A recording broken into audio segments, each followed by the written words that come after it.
आज है 25 मार्च 2021 की मुरली। मुख्य जो पॉइंट्स है वह है, बच्चे सेंटर खोलो, बहुतों का कल्याण हो जाएगा। दूसरों को भी बंधन मुक्त करने में कुछ तो मदद करनी चाहिए ना। बाबा कहते हैं जैसे बाप का पाठ है सबका कल्याण करना, वैसे तुम्हें भी कल्याणकारी बन पाठ बजाना है। जितना जो बहुतों का कल्याण करते हैं उतना बाबा खुश होते हैं। बगीचे में बाबा देखेंगे यह फूल कितना अच्छा है। शिव बाबा कहते हैं यह भी जानते हो कि ये सब विनाश हो जाना है, तो क्यों नहीं बहुतों के कल्याण अर्थ काम में लगा देना चाहिए। अपना सारा बैगेज अब स्वर्ग में ट्रांसफर करो, वहाँ 21 जन्मों के लिए तुमको राज्य भाग्य मिलेगा। तुमको बहुत खुशी होनी चाहिए, तुम्हारी बुद्धि में कितनी नॉलेज आ गई है। पहले क्या थे अब क्या बने हैं। शिव बाबा कहते हैं बाबा तुम्हें कितना सहज रीति समझाते हैं, जो करेगा सो पाएगा। तुम्हें कोई भी बात में डरना नहीं चाहिए। यहाँ श्राप या नाराज होने की बात ही नहीं है। शिव बाबा कहते हैं तुम बेहद के बाप से बेहद का वर्षा मिलता है, तो ऐसे बाप को और सृष्टि चक्र को याद करते रहना चाहिए। शिव बाबा कहते हैं यह चक्र बुद्धि में सदैव फिरता रहे तो खुशी का पारावार न रहे। अब सुनते हैं महावाक्यों को विस्तार से। मीठे बच्चों, जैसे बाप का पाठ है सर्व का कल्याण करना, ऐसे बाप समान कल्याणकारी बनो, अपना और सर्व का कल्याण करो। प्रश्न है बच्चों की किस एक विशेषता को देख बाप दादा बहुत खुश होते हैं। उत्तर, गरीब बच्चे बाबा के यज्ञ में 8 आना 1 रुपया भेज देते हैं। कहते हैं बाबा इसके बदले हमको महल देना। बाबा कहते हैं बच्चे यह 1 रुपया भी शिव बाबा के खजाने में जमा हो गया, तुमको 21 जन्मों के लिए महल मिल जाएंगे। सुदामा का मिसाल है ना, बगैर कौड़ी खर्चा तुम बच्चों को विश्व की बादशाही मिल जाती है। बाबा गरीब बच्चों की इस विशेषता पर बहुत खुश होते हैं। गीत है तुम्हें पाकर हमने। ओम शांति। मीठे मीठे बच्चे समझते हैं कि बाबा से अभी बेहद का वर्षा ले रहे हैं। बच्चे कहते हैं कि बाबा आपकी श्रीमत अनुसार हम आपसे फिर से बेहद का वर्षा पा रहे हैं। नई बात नहीं है, बच्चों को नॉलेज मिली है। जानते हैं सुख दाम का वर्षा हम कल्प पाते रहेंगे। कल्प 84 जन्म तो लेने पड़ते हैं ना। बरोबर हम बेहद के बाप द्वारा 21 जन्मों का वर्षा पाते हैं, फिर धीरे धीरे गंवाते हैं। बाप ने समझाया है यह अनादि बना बनाया खेल है। तुम बच्चों की खातरी होती जाती है। यह भी जानते हो ड्रामा में सुख बहुत है। पिछाड़ी में आकर रावण द्वारा दुख पाते हैं। अभी तुम अर्जुन थोड़े हो, आगे चलकर बहुत वृद्धि होती जाएगी। मनुष्य से देवता बनते हैं, ज़रूर दिल में समझेंगे हम कल्प बाप से वर्षा पाते हैं। जो आकर नॉलेज लेंगे वह समझेंगे। अब ज्ञान सागर बाप द्वारा सृष्टि के आदि मध्य अंत की नॉलेज पाई है। बाप ही ज्ञान का सागर पतितों को पावन बनाने वाला है, अर्थात मुक्ति जीवन मुक्ति में ले जाने वाला है। यह भी तो तुम अभी जानते हो। गुरु तो बहुतों ने किए हैं ना, आखिरी गुरुओं को भी छोड़ आकर नॉलेज लेंगे। तुमको भी अभी यह नॉलेज मिली है। जानते हो इससे पहले अज्ञानी थे, सृष्टि का चक्र कैसे फिरता है। शिव बाबा ब्रह्मा विष्णु शंकर कौन है यह कुछ भी नहीं जानते थे। अब मालूम पड़ा है हम विश्व के मालिक थे। तो तुम्हारी बुद्धि में बड़ा अच्छा नशा चढ़ा रहना चाहिए। बाप को और सृष्टि को, चक्र को याद करते रहना चाहिए। अल्फ और बे, बाप समझाते हैं, इनसे पहले तुम कुछ नहीं जानते थे ना, न बाप को न उनकी रचना को जानते थे। सारी सृष्टि के मनुष्य मात्र न बाप को न रचना के आदि मध्य अंत को जानते हैं। अभी तुम शूद्र से ब्राह्मण बने हो। बाप सब बच्चों से बात कर रहे हैं। कितने ढेर बच्चे हैं, सेंटर्स भी कितने हैं। अभी तो सेंटर्स खुलेंगे। तो बाप समझाते हैं, आगे तुम कुछ नहीं जानते थे, अब नंबरवार पुरुषार्थ अनुसार जाकर जान चुके हो। यह भी जानते हो, अभी हम बाप द्वारा पतित से पावन बन रहे हैं। और तो पुकारते रहते हैं, तुम हो गुप्त ब्रह्म कुमार कुमारी कहते हैं, परंतु समझते नहीं हैं कि इन्हों को पढ़ाने वाला कौन है। शास्त्रों में कहाँ लिखा हुआ नहीं है। वही गीता के भगवान शिव ने आकर बच्चों को राजयोग सिखाया है। यह तुम्हारी बुद्धि में आता है ना।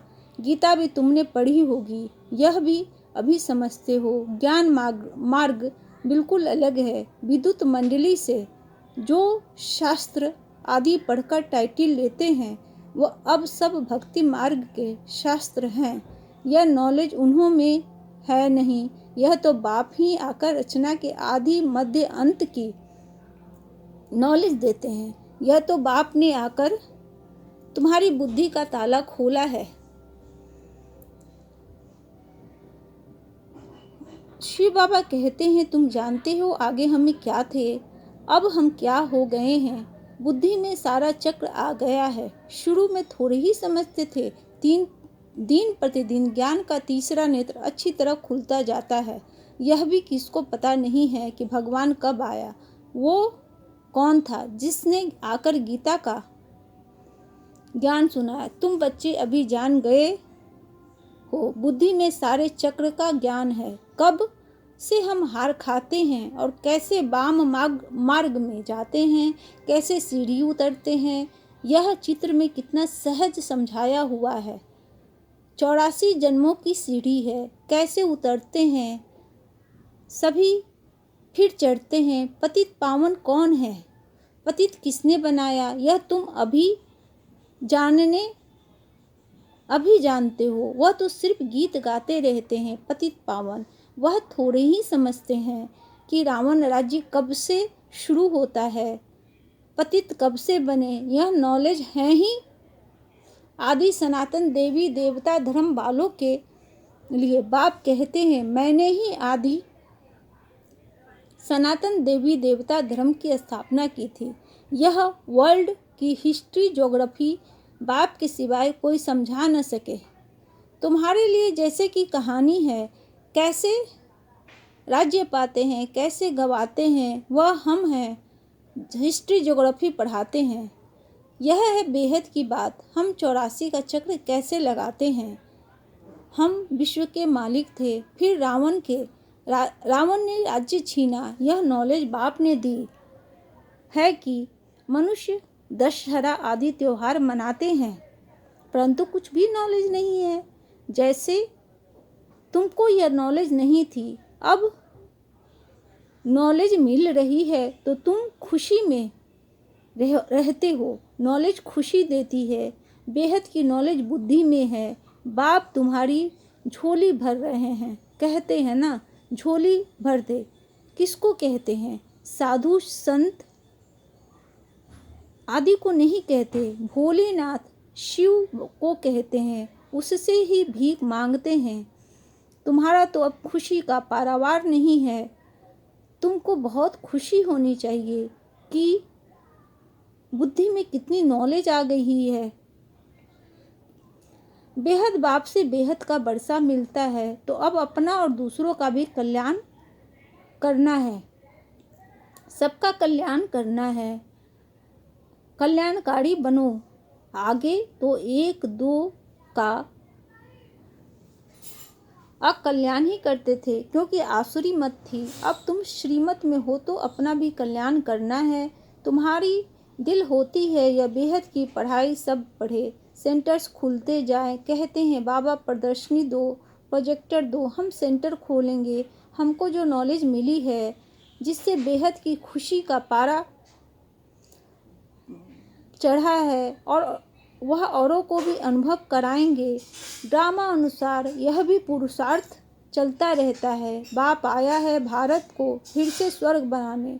तुम जानते हो हम आगे नरकवासी थे, अब स्वर्गवासी बन रहे हैं। यह चक्र तुम्हारी बुद्धि में सदैव फिरता रहना चाहिए जिससे सदैव तुम खुशी में रहो, औरों को समझाने का भी नशा रहे। हम बाप से नॉलेज ले रहे हैं। तुम्हारे और बहन भाई जो नहीं जानते उन्हों को भी रास्ता बताना तुम्हारा धर्म है। जैसे बाप का पाठ है सबका कल्याण करना, वैसे हमारा भी पाठ है सबका कल्याणकारी बने। बाबा ने कल्याणकारी बनाया है तो अपना भी कल्याण करना है, औरों का भी कल्याण करना है।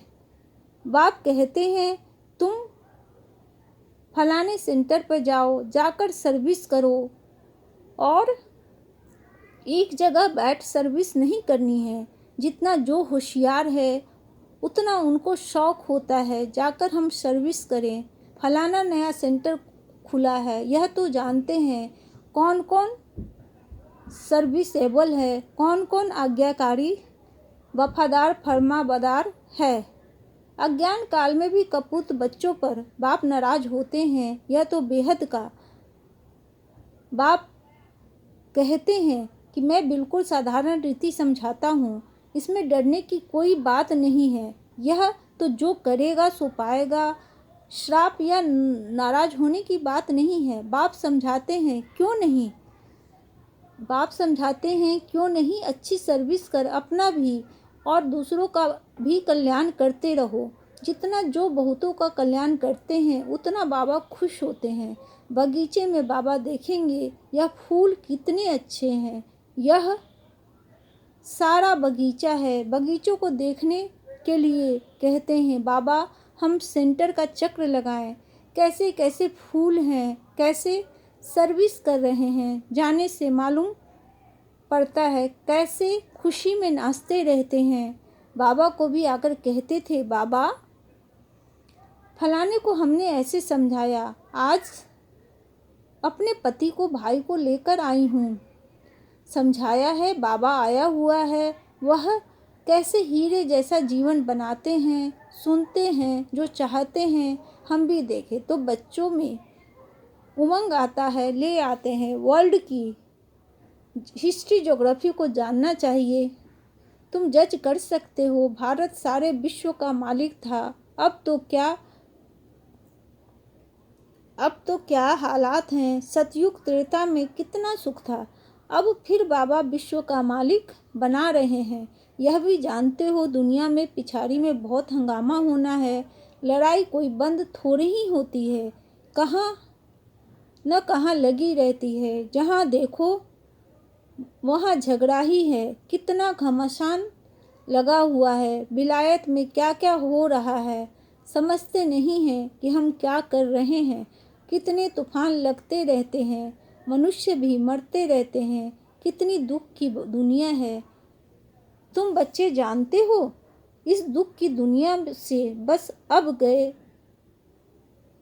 बाबा तो धीरज दे रहे हैं। यह छीछी की दुनिया है, थोड़े रोज में हम विश्व पर शांति राज्य करेंगे। इसमें बाबा कहते हैं इसमें से खुशी होनी चाहिए ना। सेंटर्स खुलते रहते हैं, अब देखो सेंटर खुलते हैं, बाबा लिखते हैं अब अच्छे अच्छे बच्चे जाओ, नाम भी लिख देता हूँ। जो दिल पर चढ़े रहते हैं, बहुतों का कल्याण होता है, ऐसे बहुत लिखते हैं। बाबा हम तो बांधेली हैं, अच्छा सेंटर खुल जाए तो बहुत आकर बरसा पाए। यह भी जानते हैं कि यह सब विनाश हो जाना है, तो क्यों नहीं बहुतों के कल्याण अर्थ काम में लगा दो। ड्रामा में उन्हों को ऐसा पार्ट है, हर एक अपना अपना पार्ट बजा रहे हैं। तरस पड़ता है दूसरों को भी बंधन मुक्त करने, कुछ तो मदद करे, वह भी बरसा ले लेवे। बाप को कितनी फिकरात रहती है, सब काम चिता पर जल मरे हैं, सारा कब्रिस्तान हो पड़ा है। कहते भी हैं अल्लाह आकर कब्रिस्तान से जगाए, सबको ले जाते हैं। हे शिव बाबा कहते हैं, मीठे मीठे बच्चों, तुम अभी समझते हो रावण ने कैसे हराया है, आगे थोड़ी ही समझते थे। हम जौहरी लखपति हैं, इतने बच्चे हैं, नशा तो रहता है ना, सभी समझते हैं हम पूरे पतित थे। भल पुरानी दुनिया में कितने भी लखपति करोड़पति हैं, परंतु यह सब है कौड़ी मिसल, अब गए कि तब गए। माया भी कितनी प्रबल है। बाप कहते हैं बच्चे सेंटर खोलो, बहुतों का कल्याण हो जाएगा। गरीब जल्दी जागते हैं, धनवान जरा मुश्किल जागते हैं, अपनी खुशी में ही मस्त रहते हैं। माया ने एकदम अपने वश में कर लिया है। समझाने से समझते भी हैं, परंतु छोड़े कैसे, डर लगता है कि इन्हों मुआफिक सब छोड़ना पड़ेगा, तकदीर में नहीं है तो चल नहीं सकते, जैसे कि छुटकारा पाना ही मुश्किल है। उस समय वैराग्य आता है, बरोबर छीछी की दुनिया है, फिर वहाँ की वहीं रही। कोटों में कोई निकलते हैं, बॉम्बे में सैकड़ों आते हैं, कोई कोई को रंग चढ़ता है, समझते हैं भविष्य के लिए कुछ बना लेवे, कौड़ी बदले हमको हीरा मिल जाए। बाप समझाते हैं ना, बैगेज सारा ट्रांसफ़र करो स्वर्ग में, वहाँ 21 जन्मों के लिए तुमको वर्षा राज्य भाग मिलेगा। कोई 1 रुपया 8 आना भी भेज देते हैं। बाप कहते हैं 1 रुपया भी तुम्हारा शिव बाबा के खजाने में जमा हुआ, तुमको 21 जन्मों के लिए महल मिल गया। सुदामा का मिसाल है ना, ऐसे ऐसे को देख बाबा को बहुत खुशी होती है। बिगर कोई खर्चा तुम बच्चों को विश्व की बादशाही मिलती है। लड़ाई आदि कुछ भी नहीं, वह तो थोड़े टुकड़े के लिए भी कितना लड़ते हैं। तुमको सिर्फ कहते हैं मन मना भव, बस यहाँ बैठने की दरकार नहीं है। चलते फिरते बाप को और वर्षे को याद करो, खुशी में रहो, खान पान में भी शुद्ध रखना है। तुम जानते हो हमारी आत्मा कहाँ तक पवित्र बनी है, जो फिर जाकर प्रिंस का जन्म लेंगे। आगे चल दुनिया की हालात बहुत खराब होनी है, खाने के लिए अनाज नहीं मिलेंगे तो घास खाने लगेंगे, फिर ऐसे थोड़े ही कहेंगे माखन बिगाड़ हम नहीं रह सकते, कुछ भी नहीं मिलेगा। अभी भी कितनी जगह पर मनुष्य घास खाकर गुजर कर रहे हैं। तुम तो बहुत मौज में बाबा के घर में बैठे हो। घर में बाप पहले बच्चों को खिलाते हैं ना। जमाना बहुत खराब है, यहाँ तुम बहुत सुखी बैठे हो। सिर्फ बाप को और बरसे को याद करते रहो, अपना और औरों का भी कल्याण करना है। शिव बाबा कहते हैं आगे चले आप ही आएंगे, तकदीर जागेगी, जगनी तो है ना। बेहद की राजधानी स्थापन होनी है। हर एक घर में हर एक कल्प पहले मिसल पुरुषार्थ करते हैं। बच्चों को तो बहुत खुशी में रहना चाहिए। बाप दादा का चित्र देखते ही खुशी में रोमांच खड़े हो जाना चाहिए। वह खुशी का पारा स्थायी रहना चाहिए। अच्छा बाप दादा कहते हैं, मीठे मीठे सिकी लदे बच्चों प्रति माता पिता का, बाप दादा का प्यार और गुड मॉर्निंग। रूहानी बाप की रूहानी बच्चों को नमस्ते, रूहानी बच्चों की रूहानी बाप को नमस्ते। गुड मॉर्निंग बाबा। आपकी जो शिक्षा मिलती है उससे हमारा जीवन बहुत ही सुंदर बन जाता है। और बाप दादा कहते हैं की धारणा के लिए आप मुख्य सार जो है सदा अपार खुशी में रहने के लिए बेहद की नॉलेज बुद्धि में रखना है, ज्ञान रत्नों से अपनी झोली भरकर अपना और सर्व का कल्याण करना है, नॉलेज में बहुत बहुत होशियार बनना है। दूसरा जो पॉइंट है वह यह है कि भविष्य 21 जन्मों के राज्य भाग्य का अधिकार लेने के लिए अपना बैगज सब ट्रांसफ़र कर देना है। इस छीछी दुनिया से छुटकारा पाने की युक्ति रचनी है। शिव बाबा कहते हैं कि इस छीछी दुनिया से छुटकारा पाने की युक्ति रचनी है। बाबा का वरदान है, हर कर्म रूपी बीज को फलदायक बनाने वाले योग्य शिक्षक भव। योग्य शिक्षक उसे कहा जाता है जो स्वयं शिक्षा स्वरूप हो, क्योंकि शिक्षा देने का सबसे सहज साधन है स्वरूप द्वारा शिक्षा देना। वे अपने हर कदम द्वारा शिक्षा देते हैं। उनके हर बोल वाक्य नहीं लेकिन महावाक्य कहे जाते हैं।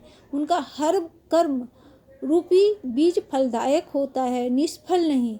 ऐसे योग्य शिक्षक का संकल्प योग्य शिक्षक उसे कहा जाता है जो स्वयं शिक्षा स्वरूप हो, क्योंकि शिक्षा देने का सबसे सहज साधन है स्वरूप द्वारा शिक्षा देना। वे अपने हर कदम द्वारा शिक्षा देते हैं। उनके हर बोल वाक्य नहीं लेकिन महावाक्य कहे जाते हैं। उनका हर कर्म रूपी बीज फलदायक होता है, निष्फल नहीं। ऐसे योग्य शिक्षक का संकल्प आत्माओं को नई सृष्टि का अधिकारी बना देता है। स्लोगन मन भावन की स्थिति में रहो तो अलौकिक सुख और मनरस स्थिति का अनुभव करेंगे। मन भावन की स्थिति में रहो तो अलौकिक सुख और मनरस स्थिति का अनुभव करेंगे। ओम शांति।